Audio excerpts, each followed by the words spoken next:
1-800-491-5119. For your Gulf Coast Sports Minute, I'm JP. Now halfway through their 2020 schedule, the historic Five Flag Speedway has done a great job bringing some local racing to our area.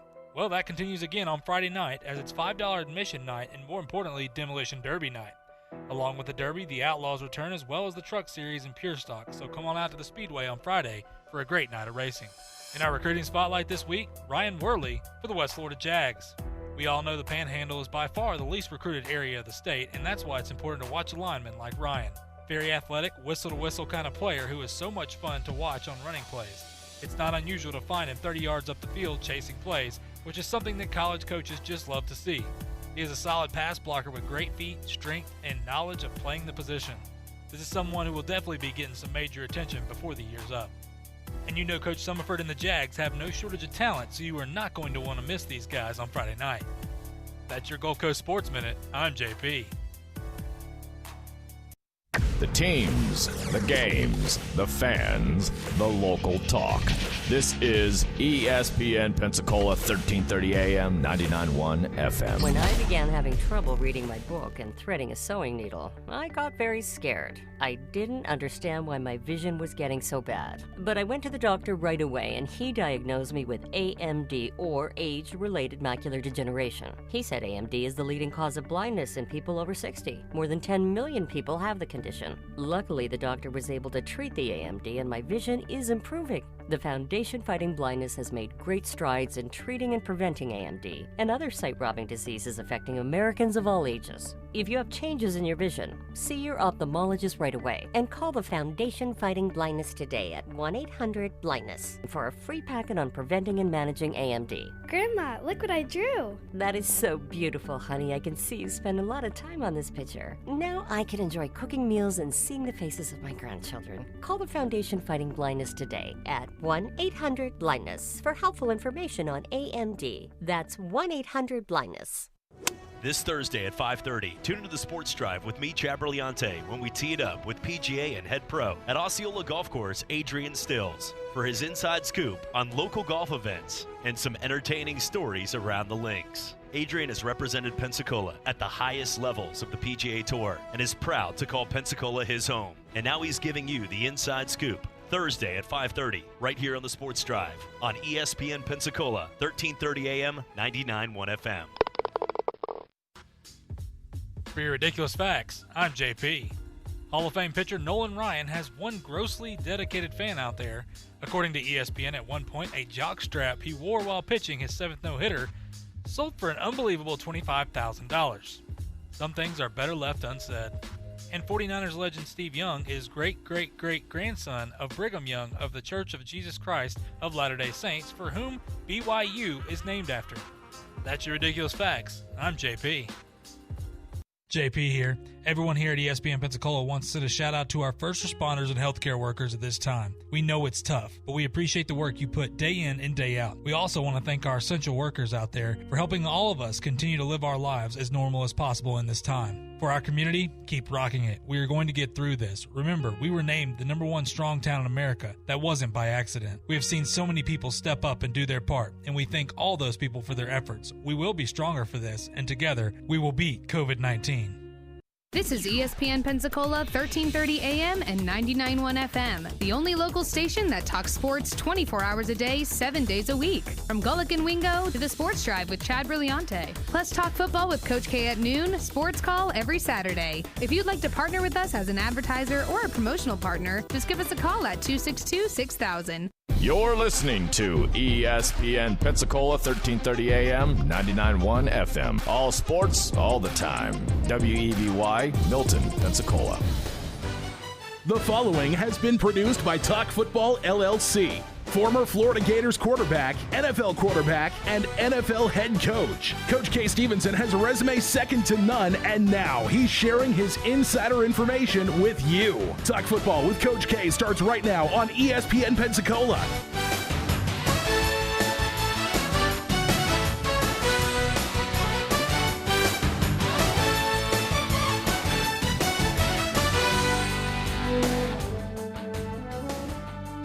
Welcome into Talk Football with Coach K. JP here with you alongside former NFL head coach K. Stevenson on this Monday afternoon. Hope you had a great weekend.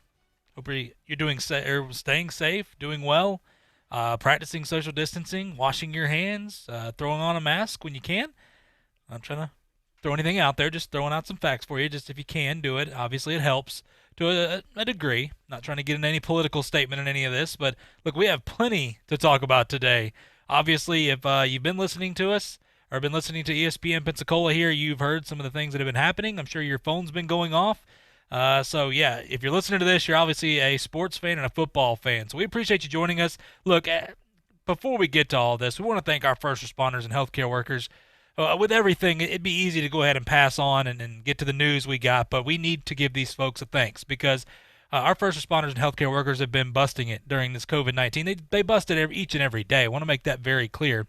And we are so lucky to live in a place that has so many great police officers, firefighters, EMT personnel, all the first responders out there, including nurses and doctors in our healthcare systems.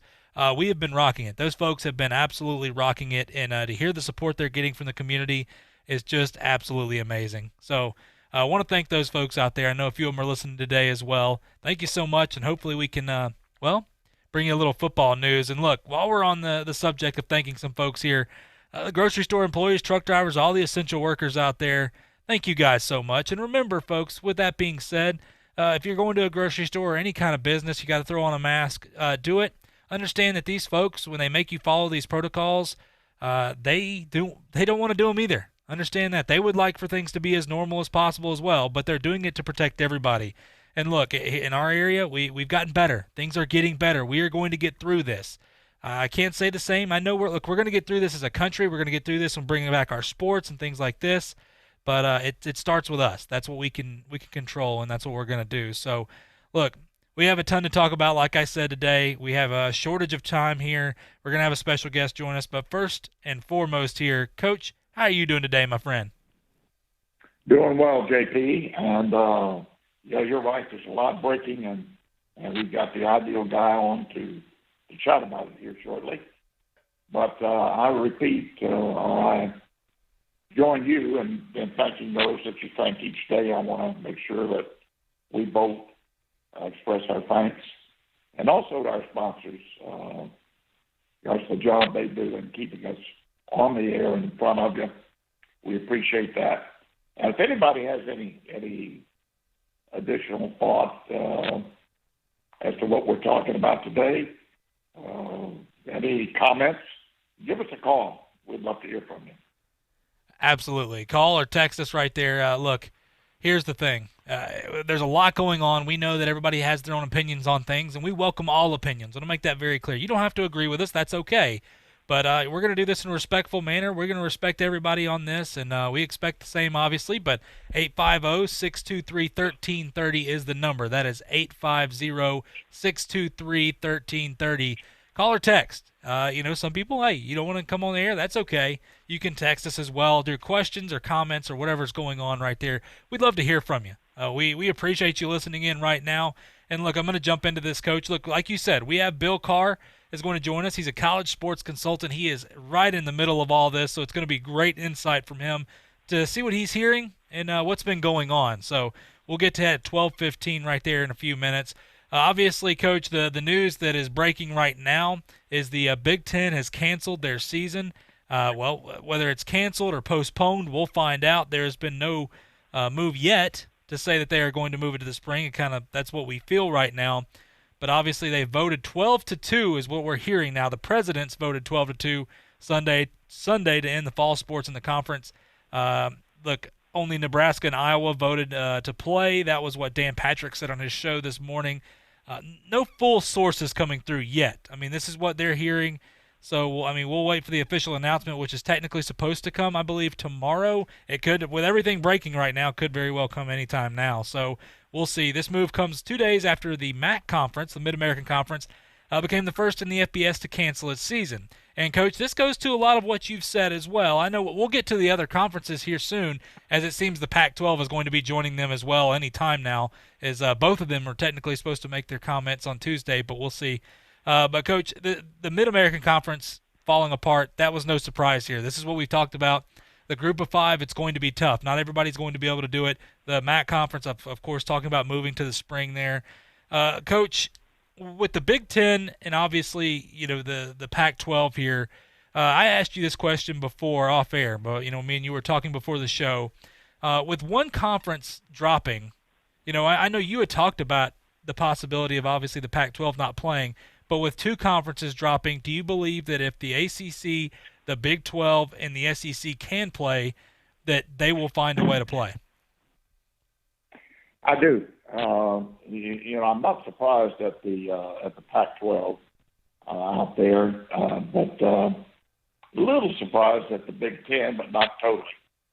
I really think that the SEC, the ACC, and most likely the Big 12 will play football this fall, and I think that they've worked with their schedules to give the versatility that's needed to accommodate some unforeseen illnesses or whatever.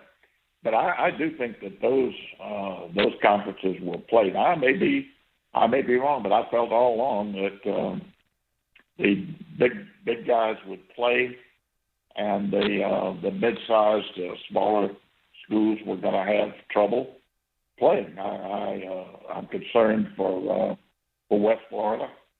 I really wanted to see that happen in some way.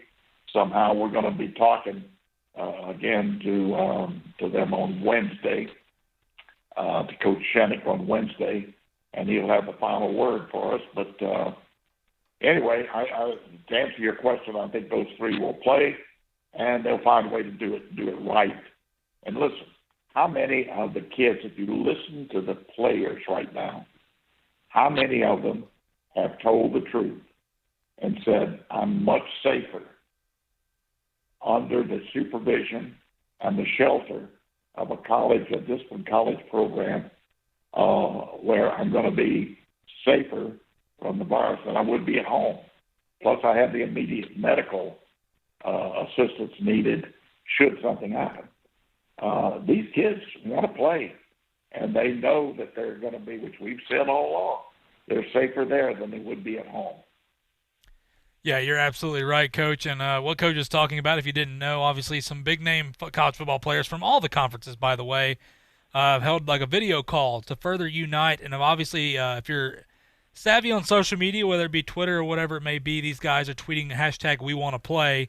But they issued a statement talking about, listen, we understand basically what's going on here. This is led by Trevor Lawrence, Justin Fields, all these guys. They've joined in and made a statement saying, look, establish universal mandated health and safety procedures and protocols to protect college athletes against COVID-19 among all conferences throughout the NCAA. Give players the opportunity to opt out and respect their decision. Guarantee eligibility whether a player chooses to play the season or not. And this is the We Are United movement here. Now, this is across all of it. And they use their voices to establish open communication and trust between players and officials.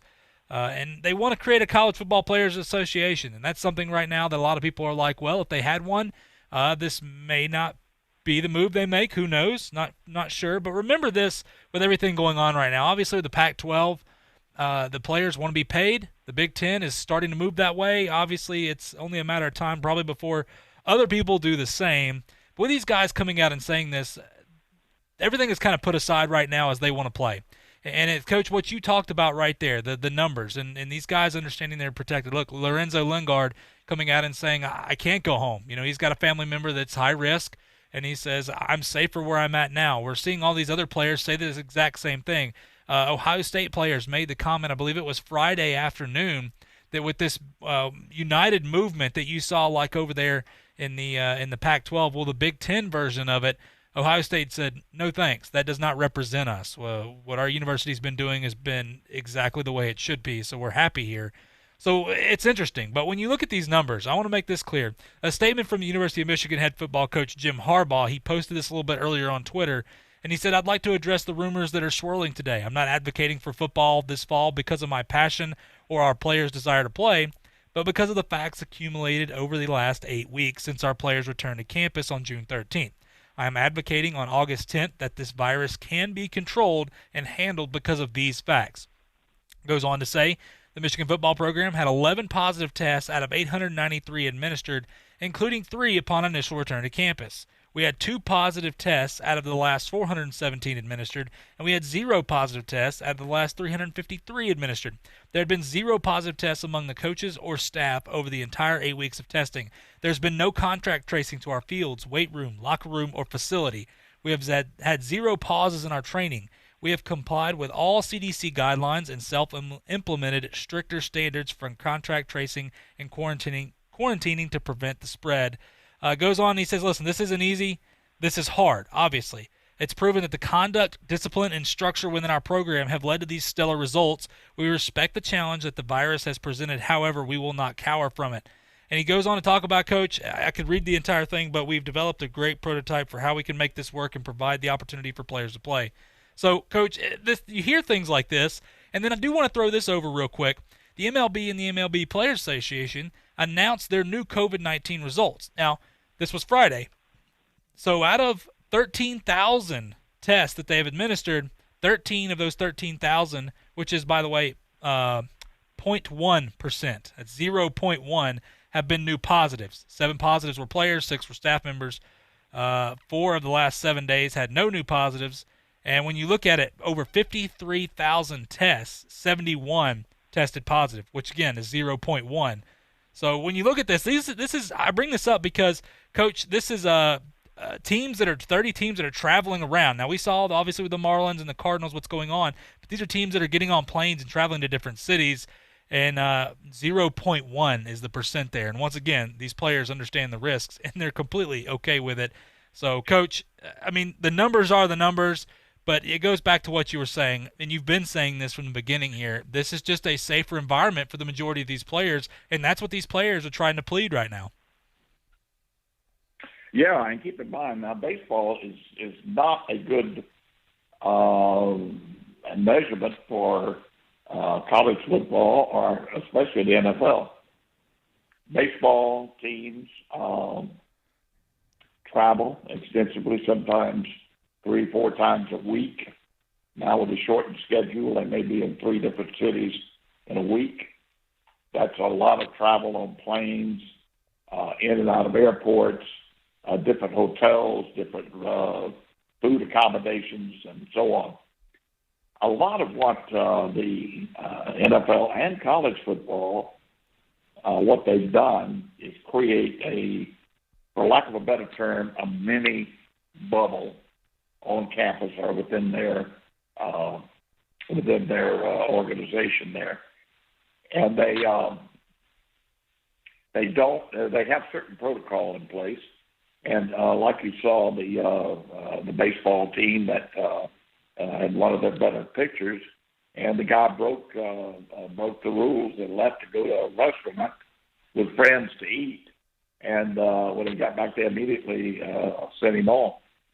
And he's home for at least 10 days or until he can test negative, whatever the criteria it is for him to return, but it's going to be quite a while. So I think you have to treat it that way. Now, that's a good example for other players and players in other sports.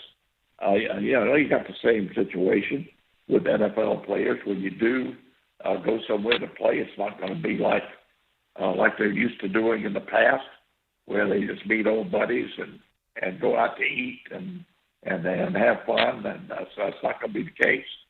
It's going to be very well strictly adhered to, or they're going to be sent on their way, and the other players will appreciate that. So I think football has a much easier model to follow. This is my point. Much easier model than baseball, and you just gave some very, very positive statistics there on baseball. So if they can handle that, given the baseball requirements, and we're talking about football, and we're talking about maybe 5 road games for college football, and we're talking about 8 for professional football. I just, with the protocols that are going to be in place, I just don't see I don't see the overwhelming negative approach that some people are taking to this. Now, I understand there are concerns. I don't minimize that. But again, there are probably no safer place for these people to be than within the confines of their football programs at this point. Yeah, that's Coach. We've talked about that, and that's a great point. And we'll talk about that more when we come back from break right here. When we come back from break, Bill Carr, obviously a college sports consultant, has been right in the middle of all this talk. Will give us some insight. Well, it's going to be interesting to hear what he's hearing and what he's heard as he's been a part of some of these conversations going on. Look, Bill Carr will join us again. You're not going to want to miss it when we come back right here on Talk Football with Coach K on ESPN Pensacola. I'm attorney Stephen Luongo with Levin, Papantonio, Thomas, Mitchell, Rafferty, and Proctor in Pensacola, Florida. Distracted driving is a dangerous epidemic on America's roadways. In 2016 alone, over 3,000 people were killed in motor vehicle crashes involving distracted drivers. This according to the National Highway Traffic Safety Administration. For more information, please visit us today online at levinlaw.com. Please be safe on the roadways. Stop the text, stop the wrecks. Hello, sports fans. Miles Bentley here, General Manager at Hill Kelly Dodge Chrysler Jeep Ram in Pensacola. Growing up, I always loved sports. Nothing but net, out of the park, through the uprights. Sink the puck Bentley, that was me. But my love of the game couldn't beat my love for Pensacola and helping folks get on the road of dreams in a new Dodge Chrysler Jeep Ram. Sure, I never went to the big leagues in sport, but we're all pro here at Hill Kelly Dodge Chrysler Jeep Ram. Proud to be in Pensacola.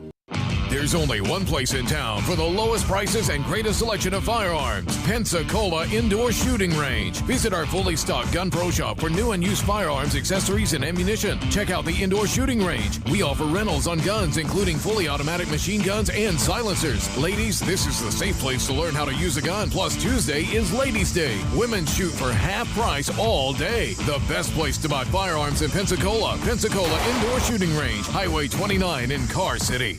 JP here. At ESPN Pensacola, we are hometown proud. Like the greatest pound-for-pound boxer of all time, Roy Jones Jr. Three-time light heavyweight world champion and former heavyweight champion of the world, future Hall of Fame legend, Roy Jones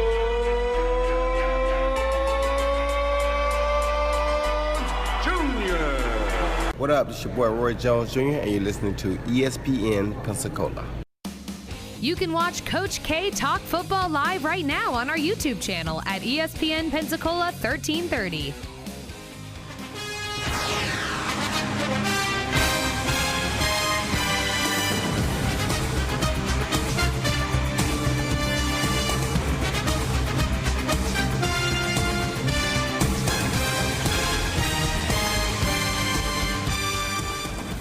Welcome back to Talk Football with Coach K. JP here with you alongside former NFL head coach Kay Stevenson on this Monday afternoon. Quite the eventful Monday already here early on. Look, we have a special guest joining us. He's been on the show before. We appreciate him so much coming on. And look, this is quite the time for him to come on as well. Going to hopefully give us some great insight here. And talking to him before he came on, I said, he's the man with the answers. He said, nope, I'm the man that's got more questions. So going to be great to talk to Bill Carr. If you don't know Bill Carr, listen, he was a former college football player. He played center at the University of Florida, recognized as an All-American, by the way. He was also an assistant coach for the Gators there and later served as the athletic director at Florida and the University of Houston. Now he works as a college sports consultant for Carr Sports Consulting. And, Coach, I know we have a ton to get to with him here, so I'll go ahead and send it over to you. You bet. Well, we really appreciate Bill at this extremely busy time for a lot of people, but certainly for Bill and his business, a busy time to take the time to come on with us. We appreciate it, Bill.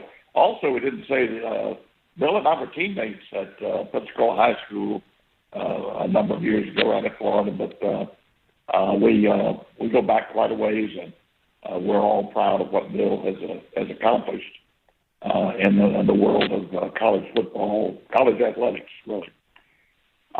Bill, let me jump right into this. Obviously, we've got the big contest going on, if you will, or question going on about are colleges going to play football this fall. Now, I have been very amused at the up and down optimism and pessimism of some people, but I've said all along that I felt the big boys would play. It's going to be very difficult for the mid majors and smaller schools to play this year. For nothing else, you can look at the testing that'll be done by the NFL, over $75 million just for camp, virus testing just for camps. It's just very difficult to absorb that into an already depleted budget for colleges. But anyway, right. Having said all that, I've always felt the big boys would play, with the possible exception of, and it doesn't surprise me, about the left coast out there and the Pac-12. That's not a total shock. A little bit more surprised about the Big Ten, but not totally. What are you hearing, and where do you think they're going from here? Because we're talking about a matter of hours now. Yes, Kay, and thanks again for the invitation, the chance to join the fine folks, you fine folks in Pensacola, and just one of my favorite places in the world.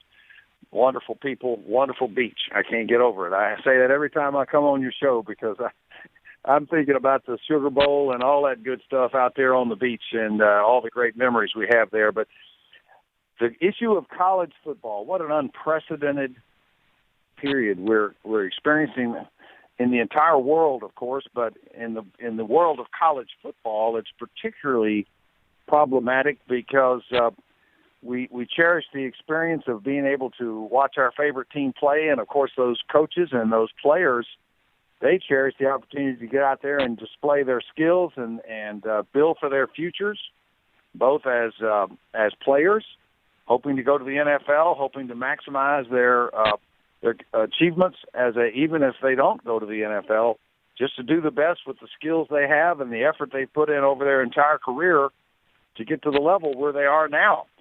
And at this point, we're down to just a couple of conferences at this point that are still in consideration for competition this year. With the Southeastern Conference, the ACC, and the Big 12. Still, as I understand it, Kay, although I haven't checked my email in the last 5 minutes, so I may be behind the curve.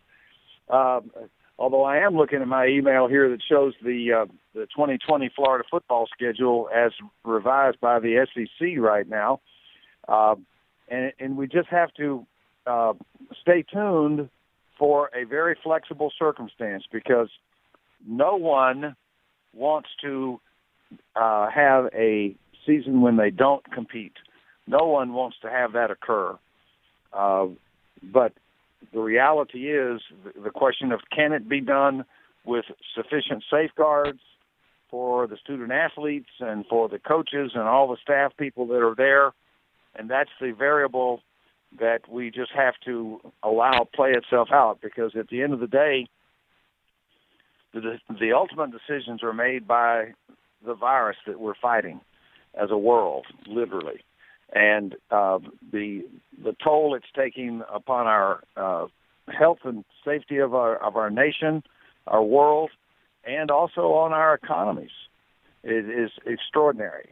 But I'm hoping and praying that we will be able to have some college football this year if it's done right. And part of it, the cost of the protocols that have been put forward in order to guide the safety of the student athletes that are involved and everyone else, that is the variable, Kay, that no one can answer that question right now. But I know that Greg Sankey at the SEC, John Swofford at the Atlantic Coast Conference, and Bob Bowlesby at the Big 12, very bright, capable, energetic, well-intentioned, highly principled men as they are, they want to make the right decision.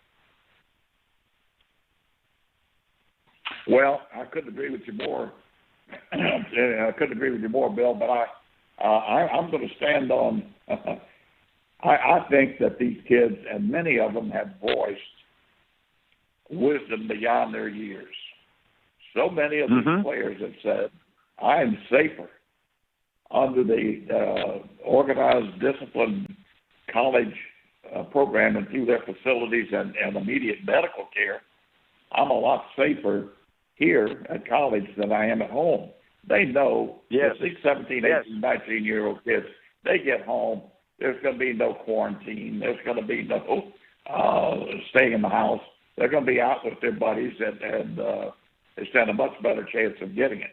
Some of them have family at home that they're afraid that they might bring it home. So they're and I would agree. I think they're in much better condition to stay well on the college campus than they are at home. I think the three. Let me put it this way. I think there are two that will survive, the SEC and the ACC, I think will play, and probably the Big 12. But I think we're going to see those guys line up and play it, and play it, and everything will work out extremely well for them. That's my anticipation. That's what I firmly believe, and I think taking the consideration of what is best for the health and well-being of these players will be to keep them in the environment that they're in college. Well, there's a very legitimate argument for that, Kay, and it's sort of like this issue of opening the schools, the public schools, in the elementary and high school area, because there's so many support system activities that flow into that. So because a lot of young people need to go there. They eat 2 meals a day at the public school that they attend. Young children, elementary school up through high school, those are significant aspects of their overall health and safety. And COVID-19 is only part of the equation, although it can be a very deadly one. It's an enormous dilemma to try to know what's the right thing to do in every circumstance. And so that's why the NCAA Board of Governors made that ruling we talked about last time I was on. They were right before making that ruling, and what they did ultimately, of course, as we've witnessed, they turned it back to each of the divisions within the NCAA. Division I, which is the largest division, of course. It includes the Power Five and the schools that we follow most readily. And then there's Division II, and there's Division III. And 2 and 3 very quickly made their decisions that they were not going to have fall competition. But Division I has taken a more deliberate approach, and they've had delays and several different levels. The FCS, Football Championship Subdivision, decided they were not going to sponsor football and as conferences, and some individual institutions still have not given up the ghost, if you will, on the opportunity to compete this fall, and they would play independent schedules. 2 that I can think of right now are James Madison University, who was a national champion just a few years ago, and also Elon University up in North Carolina. Those 2 schools are hoping to play an independent schedule, but the question of whether they have sufficient inventory, if you will, to play. Well, I don't know that they'll have enough other teams to compete against at the FCS level. I'm not up on the latest events in that regard, but that will determine in large measure if they're going to have a chance to compete. But we do know that those 3 Power 5 conferences, the SEC, the Atlantic Coast, and the Big 12 are still undetermined, but I'm understanding, Kay, that this week their commissioners will make an announcement regarding their choice looking ahead. That may not be 100% accurate, but that's what I'm hearing through the media today. Have you heard anything different from that? I have not, other than just talking, exchanging ideas with a couple of different people. And I would agree. The one fact that was pointed out to me, and I think there's some validity to it. If you're the commissioner of the SEC, or if you're a president of an SEC school, and you vote not to play football, you have certainly endangered your longevity with that university or that school. And I think there's some merit to that. I preach, brother, preach. I got you. You know, and the deacons all in the front row said, "Amen." You know, that's the bottom line. Is the people really want to see it happen, and the question is, can they create enough of a bubble environment? You know, not officially a bubble like the NBA has there in Orlando at Disney World. Yeah. You know, that's the closest thing to a true bubble that I'm aware of. But can they really control through proper protocols, and will each of their opponents have that same type of rigor? And of course, that's the rationale for going like the SEC has into a schedule that involves only other SEC schools. As our fans know, if they're keeping up with it, the SEC right now has set out a schedule of 10 games for the fall for the SEC, for each SEC school, and they added two more opponents for each team to play other than what they had previously, and they did away with the 4 non-conference games that they all had. And for the University of Florida, as I look at the schedule here online, they've picked up a game against Arkansas and Texas A&M toward the end of the season. And the other schools they have on their schedule are teams they had previously intended and were prepared to compete against in the fall of 2020. But we should know on that soon. And part of the issue, though, is what's going to happen with the testing and the ability to proactively deal with that in a way that enables other players to be protected, and knowing if someone is asymptomatic, but a person who can be a source of transferring the infection, not wittingly, but unknowingly doing it in a way that still harms their teammate, not intentionally, but it happens, and that's tragic when it does occur. Yeah, that's true. You know, there are ways. I have talked to some people about ways that colleges could put into place a de facto bubble, if you will, on campus. You would have to remove your players. If they allow 10, 20, 30,000, whatever students back on campus, you cannot expect those players to go to classes and intermingle with 30,000 kids on campus and not pick up the virus. So they'd have to separate them in both living, eating, and that wouldn't be too much trouble with that. But they'd have to find a way, whether it be to separate a dorm, like they used to have the old athletic dorms, and put the football players in there with entry and exit protocols, eating facilities, and so on. So they could make this happen on campus. And I would suspect that based on where I heard that from, that there's been talk to that extent on some campuses, maybe at least a couple. So having said that, I think and the SEC, the ACC, and the Big 12 certainly have enormous motivation to do that. I mean, the dollars that are at stake are in the billions. Billions of dollars are at stake in this regard. Now, trying to move it back, it's hard for me to envision, Kay, a football season in the winter, in early spring. I'm not saying it can't be done, but I just think that in some areas it's going to be a weather complication, enormous weather complication.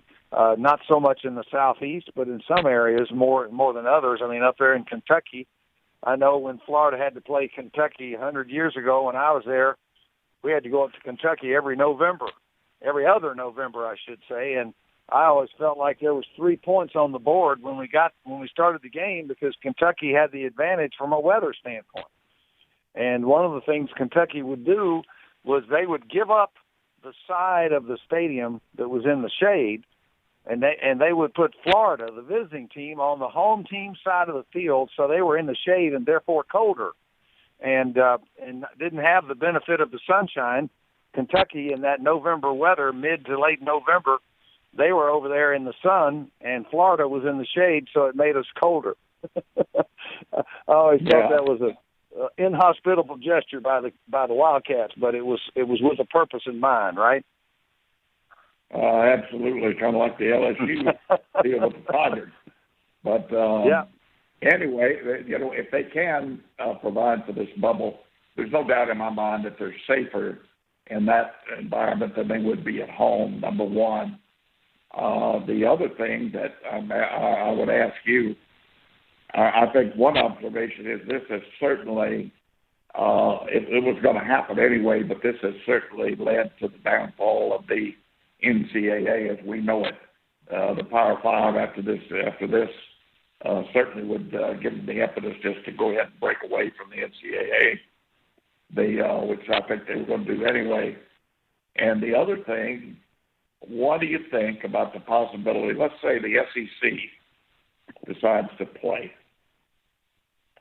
and you had maybe the SEC and ACC, but you have a couple of schools from the Big 12 that say, "The heck with the Big 12. We want to play football." Is there any possibility that they could breach that alignment and play otherwise? I think that any scenario is a possibility. Literally, in this circumstance, it is so atypical. It is so unprecedented that I think there would have to be some flexibility in how things are done. I agree with you completely with regard to the NCAA. I have felt for some time that it is unavoidable that the Power Five schools were going to separate themselves from the NCAA and create their own enterprise, as they already do now for the college football championship, and that's literally what they have labeled the enterprise, the college football playoff. Nothing very fancy in terms of a name, but it's very functional and very lucrative. And so as a result, I think that it's just another step down the highway, if you will, for them to create competition within all the other sports. And that would include the Final Four, as we know it, in basketball. And so it is a traumatic circumstance, certainly for the NCAA, when and if that occurs. But I see it being something that will. That's just my professional judgment that it's going to occur, and if and when it does, it will provide a great deal of controversy in terms of funding for the competition of other NCAA, what is currently now NCAA competition, and it will be a very large political issue. We just have to see how that all plays out, but those things are coming in the next 3 to 5 years. Enormous transformation has occurred in the last 10 years of the NCAA with just a myriad of factors, big money being the first and most significant part of it in terms of driving change, but so many other dynamics occurring with regard players' rights and the impact of science and technology, legalized gambling, which is now imminent. It is on the books. It just is not in the streets. It hadn't happened yet because it's a states' right issue, and therefore it's more complicated to put into play because every state has the right to handle it within their boundaries of their state as they choose, as their laws and allow them to do. So they're just an enormous complexities. But in the last 10 years with college athletics and especially football. But I think the next 3 to 5 years and how we reconfigure how the new normal is going to look and how it's going to function and how it is going to be funded are major, major issues that only time will tell. We can predict. I have some thoughts. That doesn't mean that I'm correct. I just know that there will be market adjustments that will occur in terms of, for example, in Division I football, the FCS level, how many sports do you have to have and how many scholarships can you award in football if you are a football championship/FCS school? And James Madison is an example of such a school.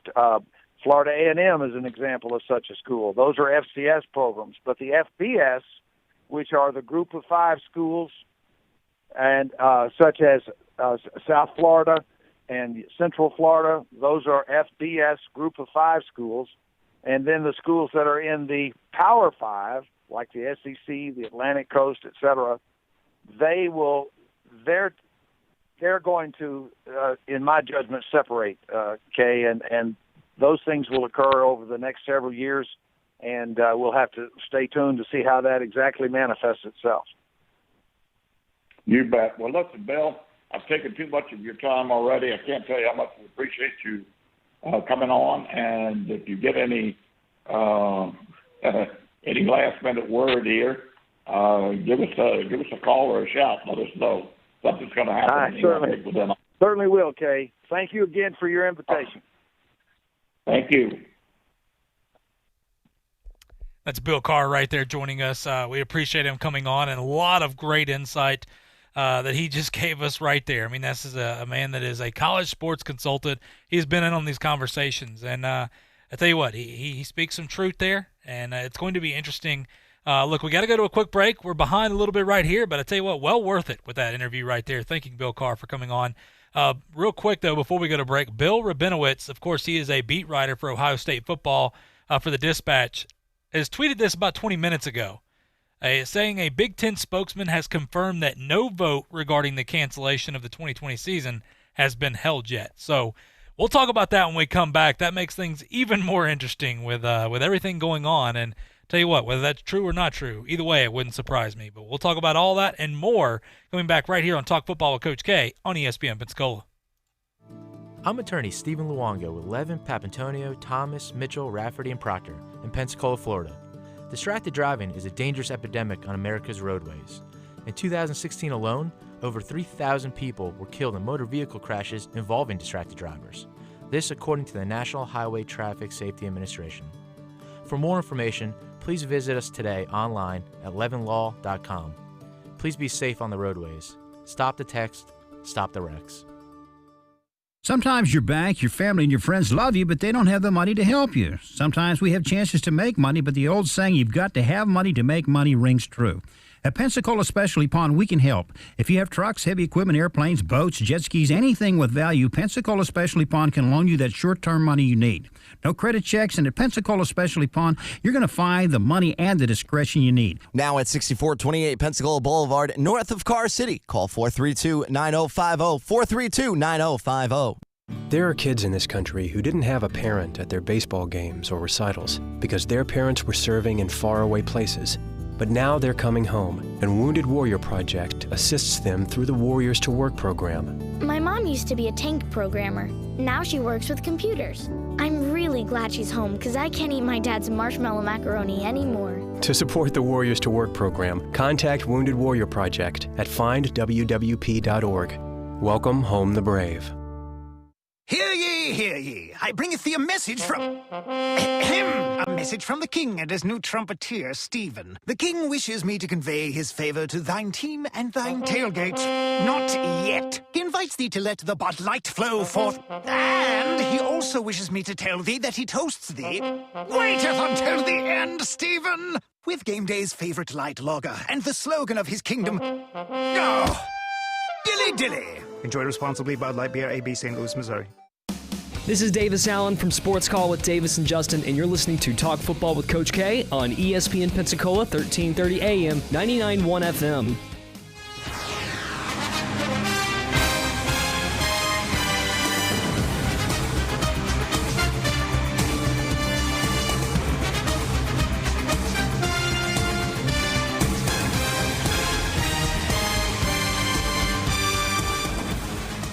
Welcome back to Talk Football with Coach K. JP here with you alongside former NFL head coach Kay Stevenson on what has been already a crazy Monday afternoon, and it seems like we are just getting rolling here to what could be one of the craziest weeks of college football overall. So we'll see. Coach, great to hear from Bill Carr, by the way, and a lot of what he said, obviously, a lot of truth there, and it's interesting. You talk about from everything from the Power 5 leaving, and it's going to be interesting what comes of all this, and with everything going on with COVID-19. Like I said, what we're hearing right now, the Big Ten has announced it has canceled its season, whether that means they'll move it to the spring or not. With that, once again, I mean, Coach, me and you talked about this before we came on the show.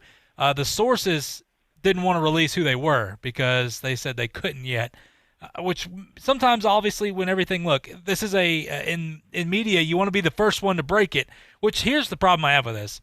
Everybody wants to be the first to break it, even though it may not be necessarily true. And so who knows what's going to happen right here? I have no idea. I'm just saying that's why don't rush to conclusion yet. There may be hope. I don't know. Maybe some of this Players Coalition and what they're trying to form there may be having a say in some of this as well. But with that being said, Bill Rabinowitz, who is obviously a Ohio State football beat writer for the Dispatch there, has said a Big Ten spokesman has confirmed that no vote regarding the cancellation of the 2020 season has been held yet. So there's even been rumors that said that they believe there was a preliminary vote, and Warren, obviously the director there, wanted the other Power Fives to cancel with them, and the other Power Fives hung up the phone on them. So maybe it's the Big Ten trying to backtrack. Who knows? Coach, I mean, here's the thing. I think if the ACC, the Big 12, and the SEC decide, hey, look, you know what? We're going to play. I mean, there's no set in stone proof here. I'm not going to involve the Pac-12 because they're on their own place over there. But do you believe that the Big Ten may, since they technically haven't changed their mind, but do you think that they could say, hey, all right, we'll play football? I was under the impression that there is a leaning by the Big Ten to cancel the season, but I did not know it was official yet. In fact, I thought that there's a meeting today that would give the final okay on whether they're going to play or not, and that the press would be notified. I'm sure they'd notify as soon as they had it. They would find out about it, or it would be released tomorrow.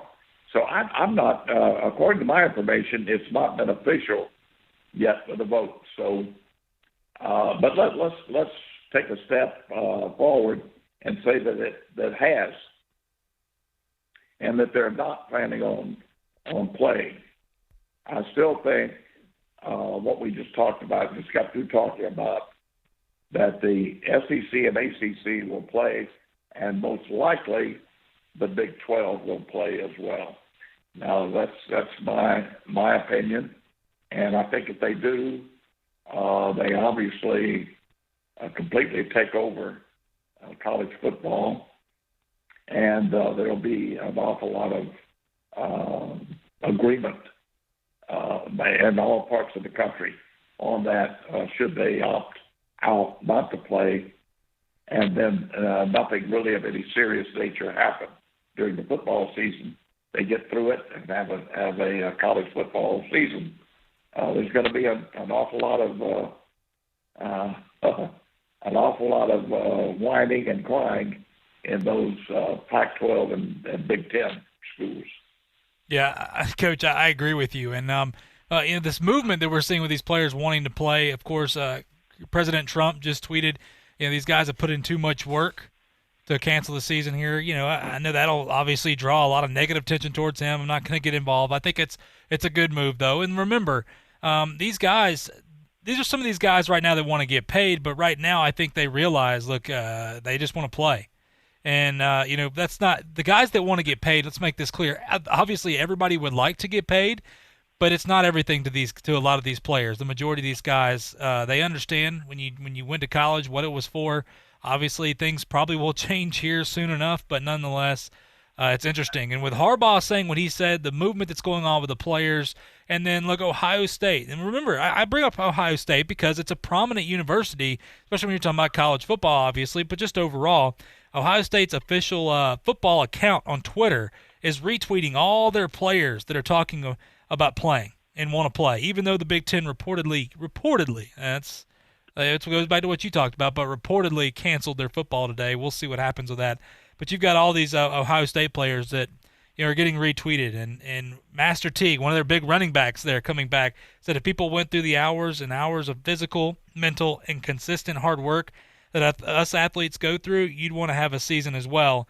So hashtag I want a season. And that's just one of the very many players on Ohio State's team that are tweeting right now, as of are a lot of college players. So, look, this is going to be really, really, really interesting to see what happens with this. And I wonder if the Big Ten supposedly did make that move. Remember, this is why I'm so skeptical when everybody wants to be the first to report it, even though it may not be true yet. That's the problem in all this. And that's obviously if the Big Ten decides that they are going to play, boy, this is just a complete whirlwind. But you know what? It is what it is. Look, when we come back, though, talking about the SEC, Coach, I do want to talk about some of the obviously, the SEC officially announced Friday the games that will be added on these guys' schedule. And some teams that we thought were going to have tough draws came out a little bit better than we thought. We'll talk about all that and more when we come back right here on Talk Football with Coach K on ESPN Pensacola. I'm attorney Stephen Luongo with Levin, Papantonio, Thomas, Mitchell, Rafferty, and Proctor in Pensacola, Florida. Distracted driving is a dangerous epidemic on America's roadways. In 2016 alone, over 3,000 people were killed in motor vehicle crashes involving distracted drivers.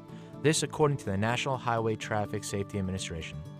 For more information, please visit us today online at levinlaw.com. Please be safe on the roadways. Stop the text, stop the wrecks. Hello, sports fans. Miles Bentley here, General Manager at Hill Kelly Dodge Chrysler Jeep Ram in Pensacola. Growing up, I always loved sports. Nothing but net, out of the park, through the uprights. Sink the puck, Bentley. That was me. But my love of the game couldn't beat my love for Pensacola and helping folks get on the road of dreams in a new Dodge Chrysler Jeep Ram. Sure, I never went to the big leagues in sport, but we're all pro here at Hill Kelly Dodge Chrysler Jeep Ram. Proud to be in Pensacola. There's only one place in town for the lowest prices and greatest selection of firearms. Pensacola Indoor Shooting Range. Visit our fully stocked Gun Pro Shop for new and used firearms, accessories, and ammunition. Check out the Indoor Shooting Range. We offer rentals on guns, including fully automatic machine guns and silencers. Ladies, this is the safe place to learn how to use a gun. Plus, Tuesday is Ladies' Day. Women shoot for half price all day. The best place to buy firearms in Pensacola. Pensacola Indoor Shooting Range, Highway 29 in Car City.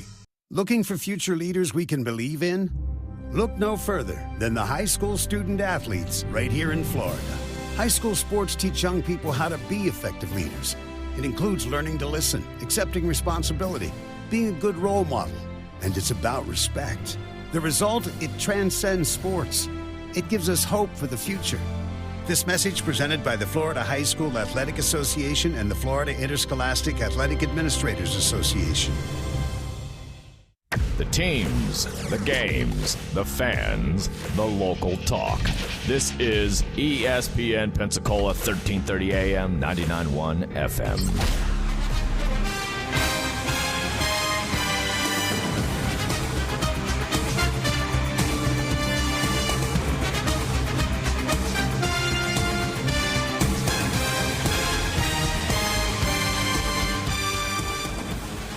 Welcome back to Talk Football with Coach K. JP here with you alongside former NFL head coach Kay Stevenson.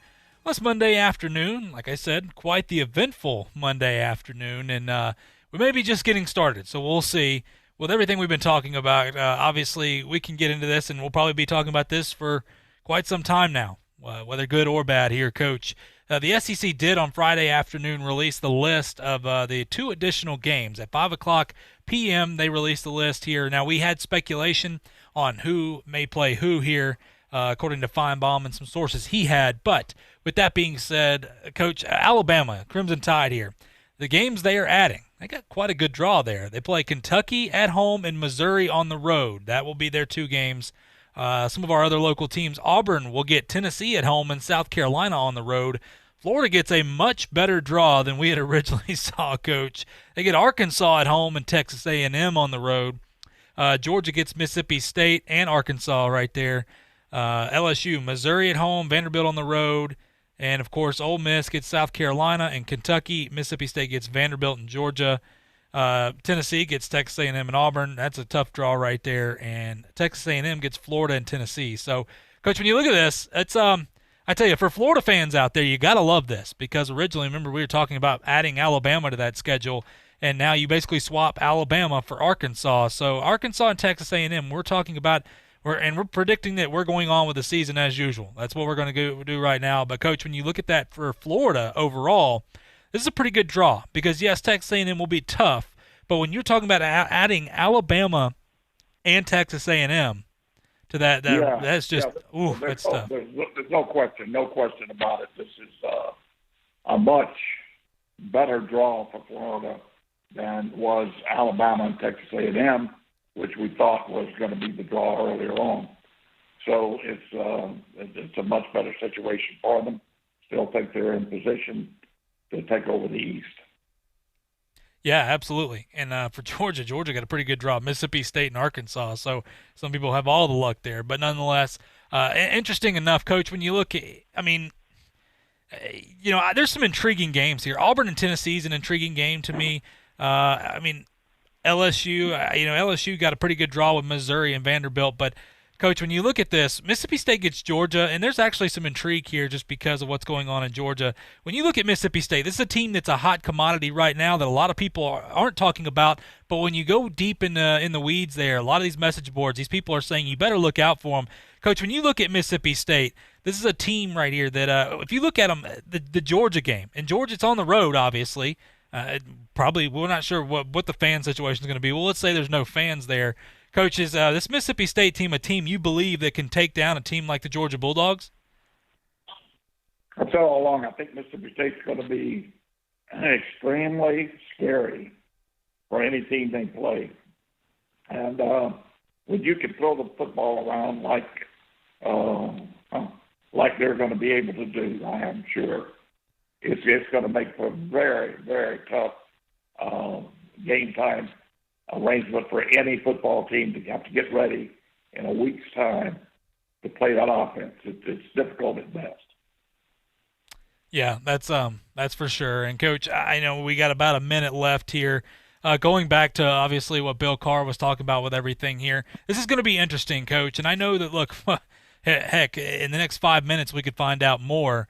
But when you look at this right now, the latest that we have for you guys, all our listeners out there, is look, the ACC and the Big 12 are somewhat on the fence with this, but it seems that the SEC is trying to get these teams to join them for a season. And the Big 10, remember what I just said, the Big 10 reportedly has not voted yet. So what I say with that, Coach, is everybody take a deep breath.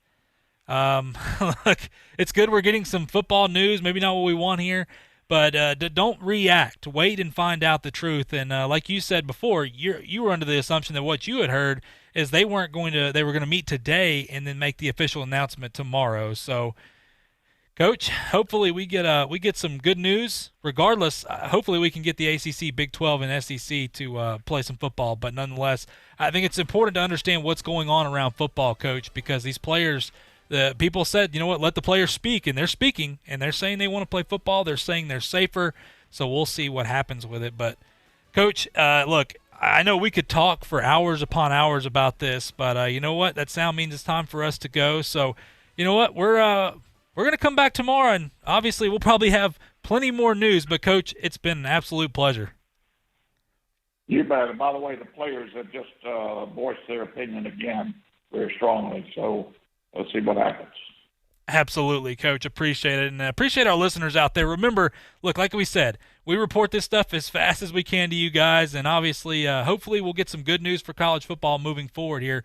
And interesting to see what's going to happen with this players movement going on. With that being said, we will be back same time tomorrow talking some football with you right here on Talk Football with Coach K on ESPN Pensacola. All the time. WEBY, Milton, Pensacola. ESPN Radio Sports Center. I'm Christine Lisi right now with a decision on the 2020 college football season likely coming this week. A dozen college football players from all Power 5 conferences released a joint statement expressing their desire to play this season. That group includes quarterbacks Trevor Lawrence of Clemson, Justin Fields of Ohio State. The group also shared items that need to be addressed to ensure a safe and fair environment for student athletes moving forward amid the pandemic. However, this movement won't likely have much of an impact, according to ESPN's Kirk Herbstreit. If dominoes are going to start to fall with the Power 5, from everything I've heard, it seems it will start in the next 24 hours to 48 hours with the Big Ten and the Pac-12, and then you'll see what happens with the Big 12 and the ACC. One thing we know, the SEC will be the last one standing, and they'll do everything that they can, and obviously in order to try to play. Clippers power forward Montrezl Harrell posted he's returned to the NBA bubble. He'd recently lost his grandmother and left the team. He'll have to quarantine at least 4 days. Baseball, the Rays put ace Charlie Morton on the injured list with a shoulder issue.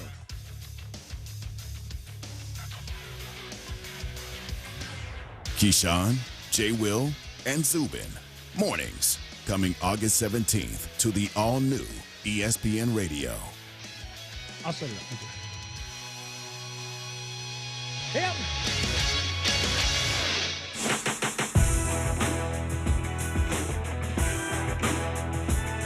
I got to even admit, I get a little fired up when I hear the First Take music right now. I feel like I'm ready to come to blows on this one. It is First Take, Your Take here on ESPN Radio, ESPN News, Sirius XM Channel 80, and the ESPN app. We're presented by Progressive Insurance, and guests join us on the Shell Pennzoil Performance Line. It's Mike Golick Jr. and Janae Agwumake here. I know not the voices you're used to in this time period, but come next week, Janae, you and I are going to be taking over 4 to 7 Eastern here on ESPN Radio. We're very excited about it. And, man, we picked a hell of a day to come back to work. Good Lord. I know, it's overload, but I'm going to talk about the intro because, you know, with the First Take intro, there's a beat drop, and, like, I always pause and hit that beat drop. But, like, I'm really looking forward to everyone hearing our intro song because I guess this is where I shamelessly say that I didn't know the song before, but it got me lit. It got me hyped. So I don't know if that's I took one loss for the culture because I didn't know the song, but everyone stay tuned. August 17th, a week from today, we will debut our intro song. And the goal is to make sure you